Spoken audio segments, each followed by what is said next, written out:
আজকে একটা দারুণ মজার জিনিস বানাচ্ছি। তৃষা জানেই না যে এটা ওর জন্য বানাচ্ছি। আর ও কিন্তু জানলে খুব খুশি হবে, কারণ এটা অনেক দিন ধরেই আমার কাছ থেকে ও খেতে চাইছিল। আর মা হয়ে বাচ্চার যদি কোনো কথা রাখতে পারি, তার থেকে আনন্দের আর কিছু হয় না, তাই না বলো? তো দেখো, এখানে আমি চিজকে গ্রেট করে নিলাম। আর গ্রেট করে নেওয়া চিজের মধ্যে দিয়ে দিলাম ধনেপাতা কুচি, দিয়ে দিলাম আমি এখানে স্বাদ মতো নুন, আর দিয়ে দিলাম এখানে দুধের গুঁড়ো।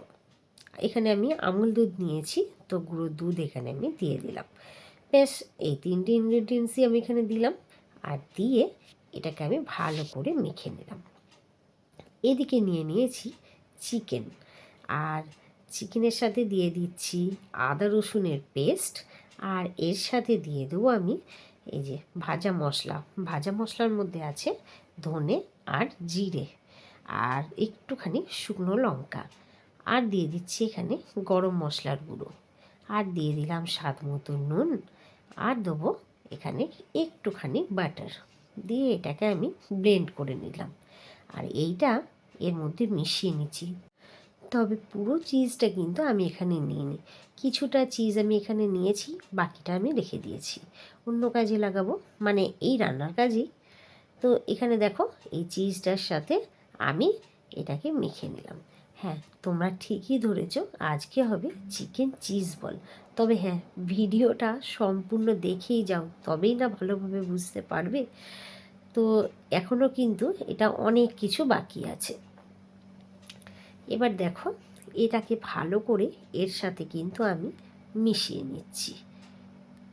যতক্ষণে আমি এটা মিশাচ্ছি, ততক্ষণে তোমরা চটপট বলে ফেলো তো যে তোমরা কে কোথার থেকে আমার এই ভিডিওটা দেখছো, আর আমার ভিডিও তোমাদের কেমন লাগে। তবেই তো আমি তোমাদেরকে ধন্যবাদ জানাতে পারবো নাকি। এরপর দেখো, এখানে আমি একটা ডিম নিয়ে নিলাম। আর এটা ছিল হাঁসের ডিম। তো যে কোনো ডিমই ব্যবহার করা যেতে পারে, মানে হাঁস বা মুরগি হলেই হলো ডিম। তো এটাকে আমি ভালো করে ফেটিয়ে নিচ্ছি। এই দেখো, একটা কথা তো বলতে ভুলেই গেছি। তোমরা যতক্ষণে আমার এই ভিডিওটা দেখছো, দেখতে দেখতেই অবশ্যই কিন্তু একটা লাইক দিয়ে দিও। আর হ্যাঁ, কমেন্ট করতে ভুলো না। তোমাদের এই লাইক কমেন্টের জন্যই কিন্তু আমরা এগিয়ে যেতে পারি। তো দেখো, এখানে আমি একটুখানি নিয়ে নিয়েছি, আর হাতের তালুর সাহায্যে এটাকে চেপে চেপে আমি এরকম একটা শেপ দিলাম। এরপর ওই যে চিজটা তৈরি করে রেখেছিলাম, সেই চিজটা এখানে দিয়ে দিলাম। আর চারদিকটা মুড়ে নিলাম। মুড়ে নিয়ে একটা বল তৈরি করে নিচ্ছি। দেখো, এই যে এইভাবে একটা বল তৈরি করে নেব। হাতের মধ্যে ভালো করে গোল করে ঘুরিয়ে একটা নাড়ুর মতো করে নিলাম। তো এইভাবেই কিন্তু আমি সবগুলো করে নেব।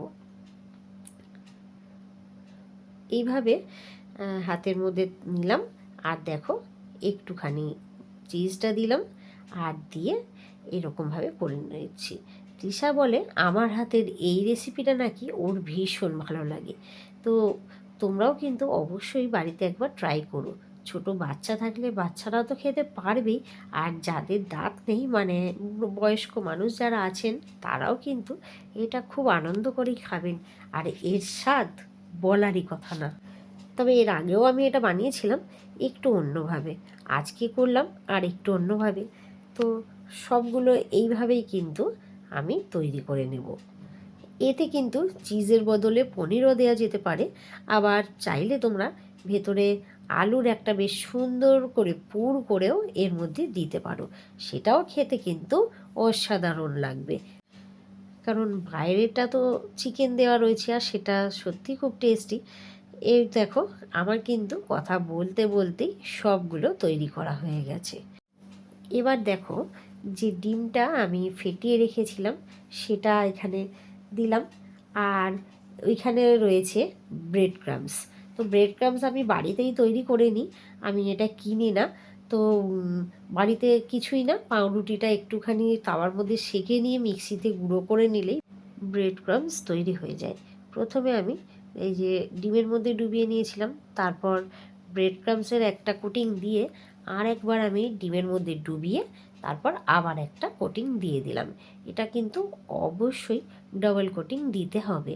তো এইভাবে হাতের সাহায্যেই গোল গোল করে ঘুরিয়ে নিয়ে এটাকে আমি কিন্তু একটু ঝেড়ে নেব। দেখো এই যে এইভাবে একটু ঝেড়ে নিলাম, তো হয়ে গেল। তবে হাতের সাহায্যে করতে গেলে কি হয়, হাতের মধ্যে কিন্তু এগুলো লেগে যায় ভীষণ, তাই এইভাবে কিন্তু চামচ দিয়েও কিন্তু করে নিতে পারো।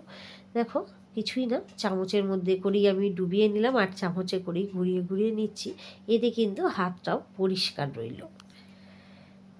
তো এই যে এইভাবেই কিন্তু সবগুলোতে আমি করে নেব। আর কোটিংটা ভালো করেই করতে হবে, যাতে দেখতে হবে যে পুরো বলটার মধ্যেই যেন এইগুলো লেগে যায়। এই যে দেখো, তবে আমরা কি জানো, যতই ভাবে হাত দেবো না, হাত একটু কিন্তু লাগাতেই হয়, নাহলে যেন আমার বিশেষ করে কাজটা মনে হয় যেন অসম্পূর্ণ রয়ে গেল। তো কথা বলতে বলতেই কিন্তু আমার এইদিকে দেখো সবগুলো রেডি হয়ে গেছে। এদিকে দেখো আমি তেল গরম করতে দিয়ে দিয়েছিলাম, আর এইগুলো কিন্তু আমি একটা একটা করে ছেড়ে দিচ্ছি। তবে হ্যাঁ, একটা কথা মাথায় রাখবে, যে কোনো বড়াই ভাজো বা এরকম চপই ভাজো, একসাথে কিন্তু অনেকগুলো দিয়ে দিও না, তাহলে ভাজাটাও খুব ভালো হয় না, আর ভেঙে যাওয়ার ভয়টা কিন্তু সবথেকে বেশি থাকে। এটা কিন্তু প্রথমে আঁচটা বাড়ানো থাকলেও, মানে তুমি যখন এটা দেবে বলগুলো, তখন কিন্তু আঁচটা একেবারে কমিয়ে দেবে, আর কম আঁচে ভাজলে কিন্তু ভাজাগুলো বেশ সুন্দর মুচমুচে হবে। তো দেখো একবার আমার ভাজা হয়ে গেলো এগুলো, এরপর অন্যগুলো এর মধ্যে দিয়ে আমি ভেজে নেব। তাই আমি দুবারে ভাজলাম, জিনিসটা আমার কম, তাহলেও কিন্তু এটা আমি দুবারে ভাজছি।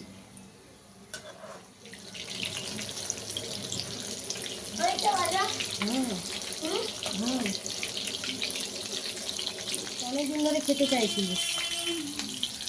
হ্যাঁ, কিন্তু অনেকদিন ধরে খেতে চাইছিলিস চিকেন বল। চিকেন বল আমার অনেক ভালো লাগে। তুমি একবার বানিয়ে দিয়েছিলে না চিকেন বল, মোমোর মতন,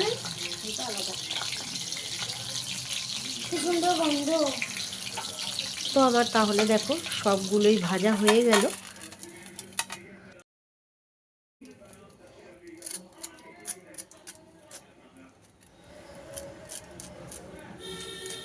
ভিডিওটা তাহলে আজকে এখানেই শেষ করছি, পরবর্তী ভিডিও নিয়ে ফিরে আসছি আগামীকাল। সকলে কিন্তু অবশ্যই পাশে থেকো। ভিডিওটা ভালো লাগলে লাইক শেয়ার কমেন্ট করো। বানানো কত সহজ দেখলে তো।